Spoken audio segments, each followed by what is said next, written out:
understand they're not winning this negotiation. In fact, they're going to get their butts kicked. The sooner they accept that, the better. Shannon, do you agree? Absolutely. The price is never coming down. Instead of what they tried to do is that, like, we'll give you 500,000, we'll give you more, we'll give you $1 million more than what Jared Goff. But what they didn't realize is Jared Goff had the 4th year, a 5th year option. So he was willing to sacrifice some money to get long-term security. They didn't do that with Dak. Dak says, I don't have a 4th year. I don't have a 5th year option.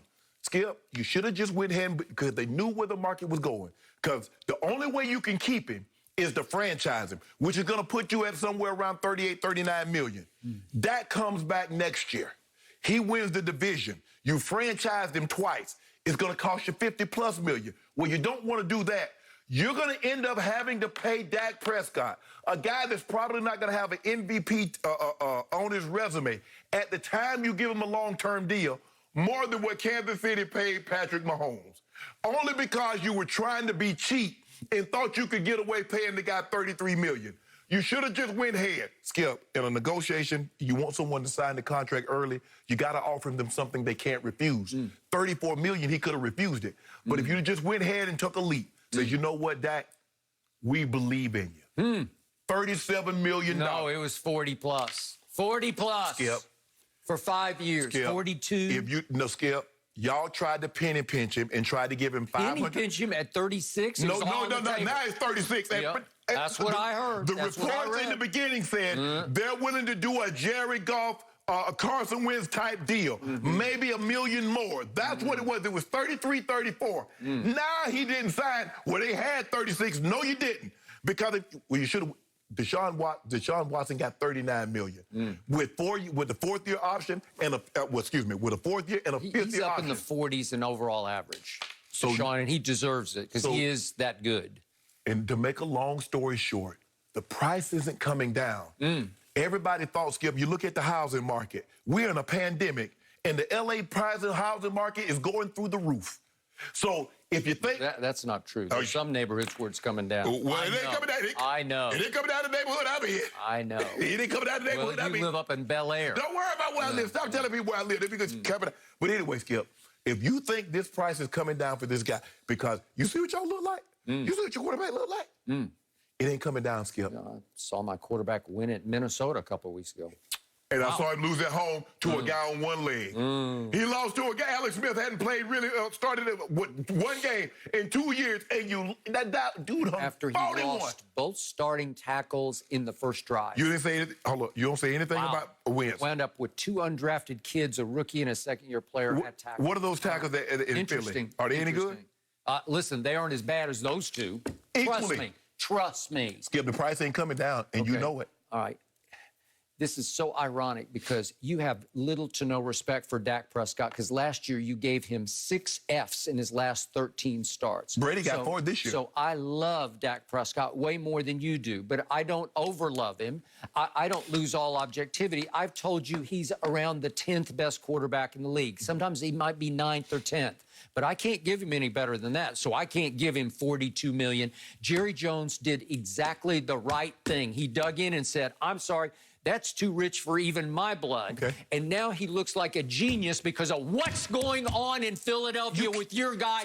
Give it to him, Wentz. They are, every story I read, we're stuck with Carson Wentz. But let me ask you a question, Skip. And wait a second. How about what's going on with the other guy who got paid? How about Jared Goff? Sean McVay is admitting publicly that he at least considered pulling him out of the Miami game in which he turned it over 4 times in the first half, and considered this past Sunday in pulling him out of a San Francisco game in which they lost to the 49ers, their arch rival in the division, for the 4th time. That's correct. Right. They are stuck with Jared Goff just the way your Eagles are stuck with Carson Wentz. But you, Skip, if you don't sign Dak Prescott, if you don't sign Dak Prescott, you're stuck without a quarterback, which is even worse. Okay, so what are you supposed to do? I know where this is coming from with you. You want my team to dramatically, dangerously overpay Dak Prescott and get stuck with him for 5 years when he can't live up to that kind of money. Well, then, so just move on.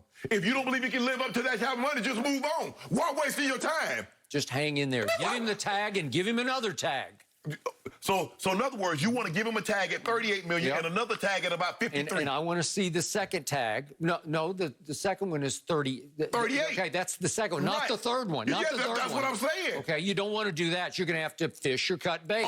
Okay, you'll find out what he is because he just suffered a career-threatening ankle. No, broken bones is nothing. Okay, well, it's not. If it was an Alex Smith, I would give you. I would say that. But that was an Alex Smith type deal. And I think even you would admit that with Dak Prescott, we've seen this alarming pattern in his game. And again, you love the James Beard Award. Is he not the chef of the year when it comes to empty calories? Because that's all you ever tell me. That's He's what the your guy chef of the did. year. You just told me your guy just did the exact same thing, and you heaped praise on him. What are you Tom talking about? Brady. Okay, he almost came back and won the game. That's what Dak almost does. No, he doesn't almost do that because we've seen this alarming trend in which they fall woefully, dangerously, hopelessly behind. And it started a year ago because it happened again and again and again. Remember Green Bay? I'm going back 2 years ago. They went up 31-3 in the first half. And as you always say, didn't Dak get the ball? Didn't the quarterback get the ball? So what was the final score of that game? Well, they came back and within a touchdown. Okay, so he almost won it. No, Okay, go ahead. Tom was down 3 with 4:10 left, and the defense couldn't get the ball back. That Green Bay game would have required a field goal made, which the guy gagged. Right. Remember that? And then an onside kick recovery, which is virtually impossible.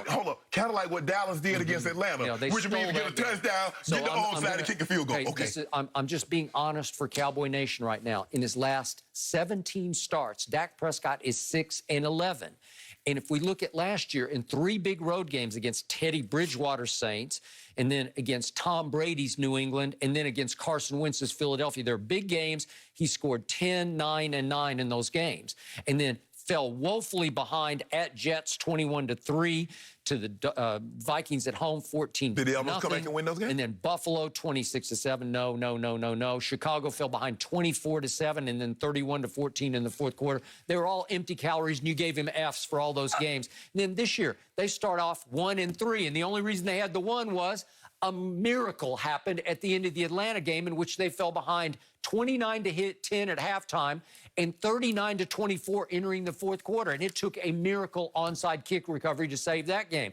And by the way, in the one game Dak played where they came back to get the lead, it was against the New York Football Giants. They were down 17-3 in the second quarter. They had come back to lead 24-23 when Dak went down and out for the season. And it took Andy Dalton coming in to save the day in that game. But this is what I can't make the case. I can't genuinely, authentically make any case for Dak Prescott being a top 5 quarterback, top 3 quarterback. But this is the problem that I'm having with this.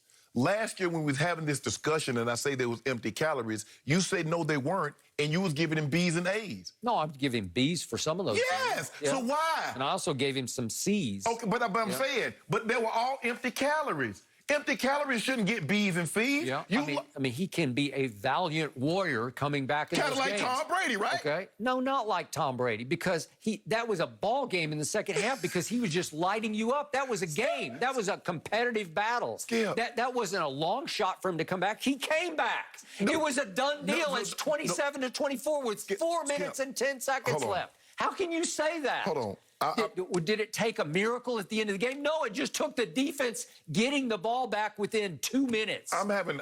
Tom Brady would have won that game. If you gave him the ball with 2 minutes left, I promise you, he would have at least tied that game and sent it to overtime. He was on fire in the second half. I'm having a hard time. My definition of come from behind victory and your definition of come from behind victory is something entirely different. I thought you actually had to be behind, get the lead, and win the game. So not get within 3 points and lose. Dak was behind to Cleveland this year at home, 41-14. Yes. You like that? That's not what happened at Tampa Bay. Yeah, hold on.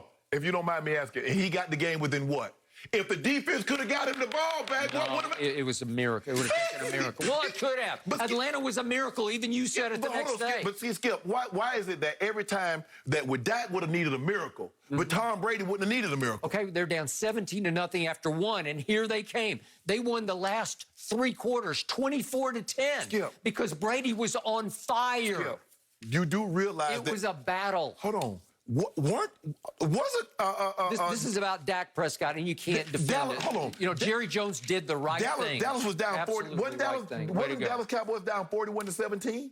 To who? To Cleveland. 41-14. 41-14. Yeah. And they came all the way back, and if they get a stop... Did I ever think that was a game? No, I did not. You Go look at it. Go tell me it was a game. But you thought, Skip, all they had to do was stop Odell. If they stop Odell, they didn't get the ball back. 27-24 with Skip. 4 minutes left? Oh, okay. So, in other words, you needed your defense to do... In Tampa, you needed the defense to get a stop. Dak needed his defense to get a stop. Yeah. But that was a miracle. But Tom Brady didn't need a miracle. Okay, well, Mahomes was starting to choke at the end of that game. Well, he was. He missed a wide-open receiver that could have been the final Let me nail. ask you a question. If a guy's going to choke, do you believe the coach will let him throw 2 passes when the team doesn't have a timeout? The team doesn't have a timeout. That guy's choking. You throw 2 passes. Yep, he that don't did. look like no choke job to me. Closed the deal against a defense that has been torched for 3 straight home games. Hey, what about your quarterback? What about your quarterback? Where did your quarterback rank in the interception list this year in the NFL? I don't know. What this is about Dak Prescott. And since you lost this argument, you got to change the subject. Skip. It's okay. Skip. Next question. It's simple as this. You got no choice. The price ain't coming down. If you think you're going to get Dak for less than the $40 million, you're fooling yourself. Jerry played it perfectly. Skip, either you pay him or somebody's going to pay him $40 million. So, in other words, Dak wins. You make it seem like the Cowboys are the only one that got money. The 31 other teams got money. Well, just watch the tape and you'll start saying, I tell you what. So, if he's not worth the money, if he can't live up to it, why did Jerry put the tag on him? Well, you just keep playing it out to see if he figures it out. Why? He can't play. He can't play. You already figured that out. I didn't give him Fs. You did. No, but hold on. You gave him Fs. He can't you're play. disqualified. He can't play, though.